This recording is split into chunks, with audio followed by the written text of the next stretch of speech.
Salam sejahtera Malaysia, terima kasih kerana menonton video-video dalam channel ini.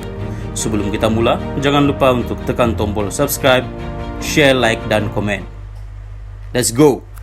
Salam sejahtera dan selamat petang kepada seluruh rakyat Malaysia dan pendengar berita panas hari ini dipetik dari Malaysia kini bertajuk Rosmah dapat semula pasport berlepas ke Singapura 23 Mac. Berita penuh. Mahkamah Rayuan hari ini membenarkan permohonan Datin Sri Rosmah Mansor untuk pelepasan sementara pasportnya bagi membolehkan dia berlepas ke Singapura untuk melawat anak perempuannya dan seorang daripada cucunya yang tidak sihat. Panel 3 hakim yang terdiri daripada Hakim Datuk Seri Kamaluddin MD Said, Datuk Had Haria Syed Ismail dan Datuk Azman Abdullah membuat keputusan itu selepas timbalan pendakwa raya Po Ye Tin tidak membantah permohonannya. Hakim Kamaluddin berkata memandangkan tiada bantahan oleh pihak pendakwaan terhadap permohonan itu, Mahkamah sebulat suara memberikan perintah itu mengikut terma. Terdahulu Peguam Rosmah, Datuk Jagjit Singh memaklumkan kepada Mahkamah bahawa isteri bekas Perdana Menteri Datuk Seri Najib Tun Razak itu memohon kebenaran Mahkamah untuk mendapatkan kembali pasport antara bangsanya bagi membolehkan beliau pergi ke Singapura untuk melawat anak perempuannya dan menantunya serta dua cucu yang seorang daripadanya tidak sehat. Beliau berkata Rosmah akan berlepas ke Singapura pada 23 Mac dan akan berada di negara Republik itu selama 6 minggu di samping menyambut Hari Raya Aidilfitri di sana sebelum kembali pada 5 Mei. Kami berjanji untuk memulangkan pasportnya Rosmah ke mahkamah dalam tempoh seminggu selepas dia kembali, kata Jagjit Singh. Po kemudian mencadangkan agar Rosmah memulangkan pasportnya pada atau sebelum 10 Mei. Pasport Rosmah disita oleh mahkamah pada 2019 selepas dia didakwa bagi pertuduhan rasuah. Pada 1 September tahun lepas, Hakim Mahkamah Tinggi Kuala Lumpur ketika itu Muhammad Zaini Mazlan, kini Hakim Mahkamah Rayuan, mendapati Rosmah bersalah atas 3 pertuduhan rasuah membabitkan projek solar hybrid RM1.25 bilion ringgit. Rosmah 71 dijatuhi hukuman penjara 10 tahun bagi setiap pertuduhan yang berjalan serentak, bermakna dia hanya akan menjalani hukuman penjara 10 tahun di samping denda RM970 juta ringgit yang jika gagal dibayar akan boleh membawa kepada hukuman penjara 30 tahun. Dia didakwa terhadap satu pertuduhan meminta RM187.5 juta dan 2 pertuduhan menerima rasuah berjumlah RM6.5 juta daripada bekas pengarah urusan Jepak Holdings, Saidi Abang Samsudin. Mahkamah Tinggi bagaimanapun membenarkan penangguhan pelaksanaan hukuman penjara dan denda sementara menunggu rayuannya di Mahkamah Rayuan.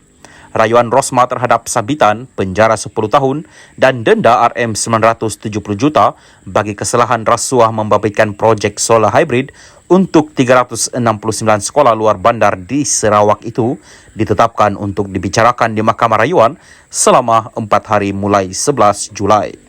Turut mewakili Rosmah yang hadir di mahkamah hari ini ialah Peguam Datuk Akberdin Abdul Kadir dan Zarul Zulkifli Stork. Sekian berita. Salam Malaysia Banadi. Salam sejahtera dan selamat malam kepada seluruh rakyat Malaysia dan pendengar berita panas malam ini bertajuk Saya didakwa kerana tidak sokong Muhyiddin Syed Siddiq. Berita penuh. Bekas Ketua Pemuda Bersatu Syed Siddiq Syed Abdul Rahman mendakwa dirinya telah didakwa kerana enggan menyokong Presiden Parti dan Perdana Menteri ketika itu Muhyiddin Yassin.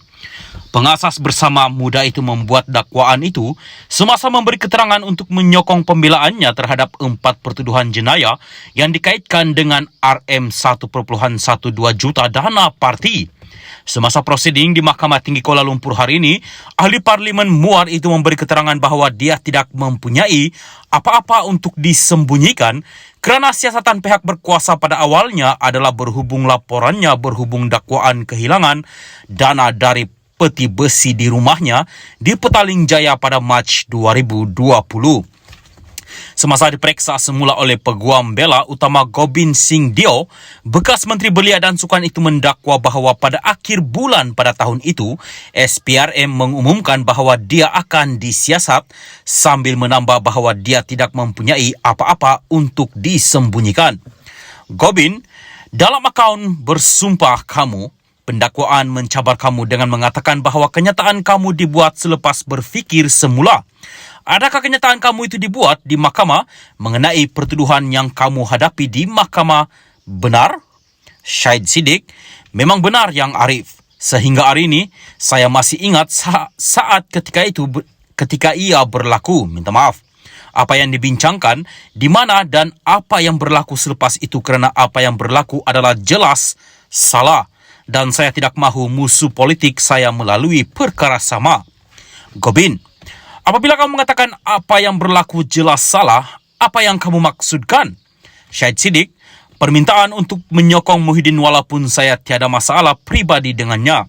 Namun, jika perkara itu menyokong kepimpinan Muhyiddin akan menghentikan pendakwaan terhadap saya, ia salah yang Arif. Pegawai penyiasat IO sendiri menyiasat dan menyerbu rumah saya. Dia bersama saya setiap hari ketika dibawa untuk proses siasatan dengan SPRM.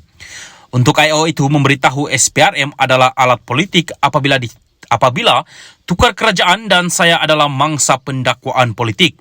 Itu tidak betul dan berharap ia diperbetulkan. Saya tidak mahu musuh politik berhadapan perkara sama. Jika ada, saya harap perkara ini akan diperbetulkan. Gobind, apa yang dirujuk sebagai salah ialah tuntutan yang menyokong Muhyiddin Yassin. Jika tidak, pertuduhan akan dikenakan terhadap kamu. Itu yang awak cakap. Setakat yang kamu bimbangkan, itu salah. Syed Siddiq, betul, itu salah. Semasa peringkat pendakwaan perbicaraan tahun lepas, Sharifah Mahani, Syed Abdul Aziz dan Syed Abdul Rahman Abdul Asagov memberi keterangan bahawa anak mereka Syed Siddiq berada di bawah tekanan untuk menyokong Muhyiddin. Prosiding di hadapan Hakim Azhar Abdul Hamid hari ini adalah hari kedua perbicaraan peringkat pembelaan. Berikutan mahkamah pada 28 Oktober tahun lepas memerintahkan tertuduh membela diri atas satu pertuduhan bersubahat dalam pecah amanah jenayah CBT, penyelewengan aset dan dua tuduhan pengubahan wang haram. Semalam merupakan hari pertama perbicaraan peringkat pembelaan, dengan Syed Siddiq memberi keterangan. Terdahulu hari ini semasa pemeriksaan balas oleh Timbalan Pendakwa Raya Utama Wan Syaharuddin, Wan Ladin dan anggota pendakwaan lain tertuduh menafikan wang berkenaan kononnya adalah dana yang hilang dari rumah berkenaan dan dana adalah milik Bersatu. Syed Siddiq mengulangi, penafiannya pernah mengeluarkan arahan kepada bekas anggota saya Pemuda Bersatu untuk mengeluarkan RM 1 juta ringgit dana parti. Tertuduh berhujah bahawa RM 120,000 ringgit yang didakwa oleh pihak pendakwaan sebagai dana parti sebenarnya adalah wang miliknya sendiri yang dikumpul melalui dua acara mengumpul dana untuk kempen pilihan raya di Muar. Syed Siddiq juga berhujah bahawa sejumlah RM 100,000 ringgit yang didakwa oleh pendakwa raya sebagai hasil daripada aktiviti menyalahi undang-undang yang berada dalam akaun amanah saham Bumi Putra ASB tertuduh adalah dananya sendiri. Perbicaraan akan bersambung pagi esok.